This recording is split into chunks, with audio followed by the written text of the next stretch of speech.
सरकार बार बार नगरपालिका के दैनिक वेतनभोगी और विनियमित कर्मचारी की उपेक्षा कर रही है। अगर शीघ्र ही हमारी मांगें पूरी नहीं होती है तो आने वाले समय में अनिश्चितकालीन आंदोलन जो है पूरे नगरपालिका का काम बंद करके हम प्रदेश स्तरीय आंदोलन करने के लिए हमको बाध्य होना पड़ेगा। इतने सालों से हम काम कर रहे हैं मगर हमारी मांगों को अभी तक पूरा नहीं करा गया। बैतूल जिले की सभी निकायों के जो संविदा कर्मचारी इस समय बैतूल जिला मुख्यालय पर हड़ताल कर रहे हैं। इनका कहना है कि जो इनकी नियमितीकरण की एक मुख्य मांग है वो अभी तक सरकार द्वारा पूरी नहीं की गई। इसको लेकर के सभी निकाय के तकरीबन 2500 संविदा कर्मचारी इस समय हड़ताल पर है। इनका ये कहना है कि जब तक इनकी मांगें पूरी नहीं होगी तब तक तो ये हड़ताल तोड़ने को तैयार नहीं है। आइए हम इनसे जानते हैं किस तरह से इनकी पूरी मांगे हैं, क्या इनका कहना है और आगे क्या रुख रहेगा।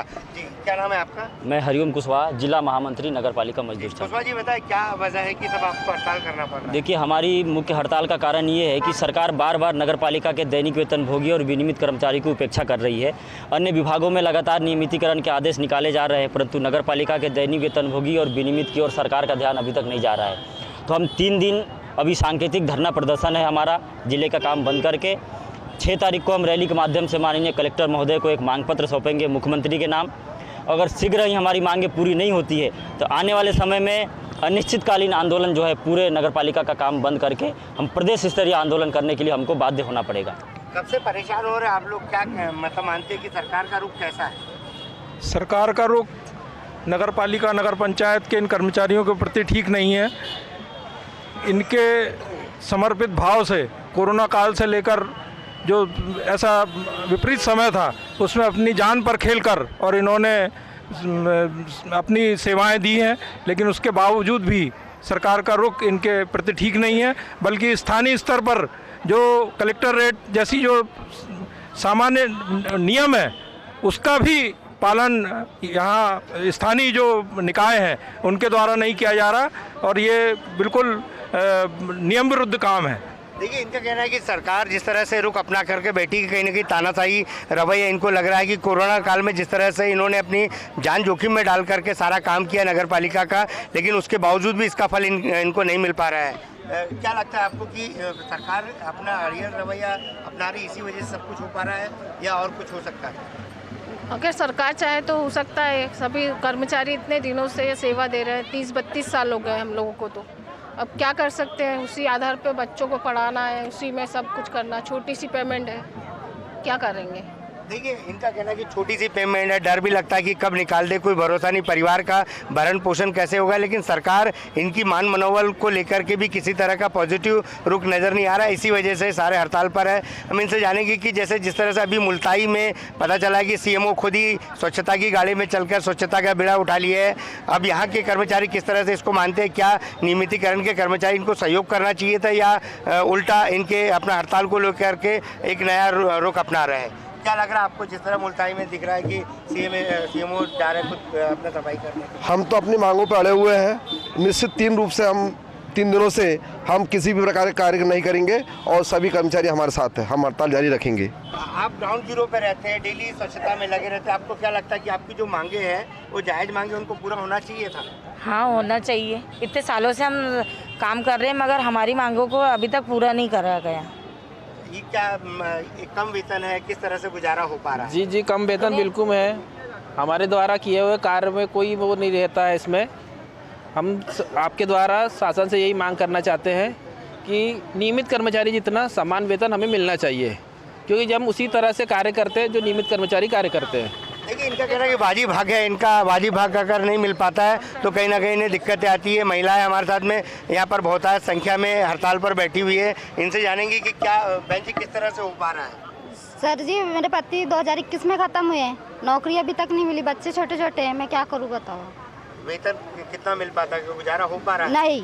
पति मरने के दौरान कुछ मिल पाता? नहीं, कुछ भी नहीं मिल पाता। फिर अभी हालात कैसे है, किस तरह से? अब मजदूरी करके खा रही हूँ, क्या करूँ?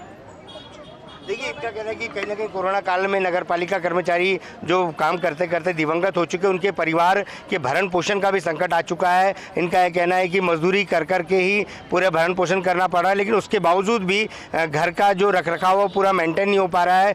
गरीबी के हालात है, एक वक्त खाना खाने पर भी मजबूर है यहाँ के कर्मचारी। हमारे साथ बहुत सारे और कर्मचारी, इनसे जानेंगे कि किस तरह के और हालात है। भैया, क्या लगता है आपको? आप रोजीना चलते हो, क्या लगता है?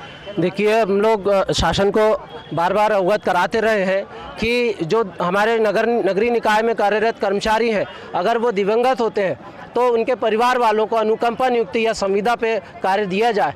अगर वो भूखे मरने की नौबत पे हैं, सड़क पे आ गए हैं, तो उसका क्या हाल आप निकाल रहे हैं। वो कहते हैं कि आउटसोर्स में जाइए, आप ठेकेदार के पास जाइए, वहाँ कीजिए, वहाँ उनसे बात कीजिए, वो उनके पास काम कीजिए। ये तो बहुत सरासर गलत है, क्योंकि एक व्यक्ति ने अपनी पूरी ज़िंदगी आपके नगरीय निकाय के दायित्व को करने के लिए अपनी ज़िंदगी दी है, और जब उसकी मृत्यु हो गई तो उसके परिवार वालों को आप दुत्कार के भगा रहे हैं कि हमारे पास काम नहीं है। हम इसी की आवाज़ उठा रहे हैं कि ऐसे परिवार जिनका मुखिया चला गया है, उनके परिवार की महिला या उसके बच्चे को आप काम दीजिए, उनके परिवार को आप भरण पोषण का माध्यम दीजिए, और जितने भी दैनिक वेतन भोगी विनियमित कर्मचारी है इनको आप नियमित कीजिए, क्योंकि आज 8-10 हज़ार रुपये में कोई गुजारा नहीं होता है। 3,000 रुपये बैंक में रखना अनिवार्य रहता है। मोबाइल का रिचार्ज, टीवी का रिचार्ज, पेट्रोल, 8 बाजार, किसी के दुख तकलीफ में, बच्चों की पढ़ाई में हमारे पास बचता क्या है, हम कैसे गुजारा करते हैं, ये शासन खुद उसका अवलोकन करे। ये बात तब उनके समझ में आएगी। देखिए, यहाँ पर बहुत सारी महिलाएं ऐसी है कि जिन्होंने वर्षों से यहाँ पर नगर पालिका की सेवा करते चले। आज बुजुर्ग, मतलब ये इनकी रिटायरमेंट की उम्र आ गई, लेकिन अभी तक इनको नियमित नहीं किया गया है।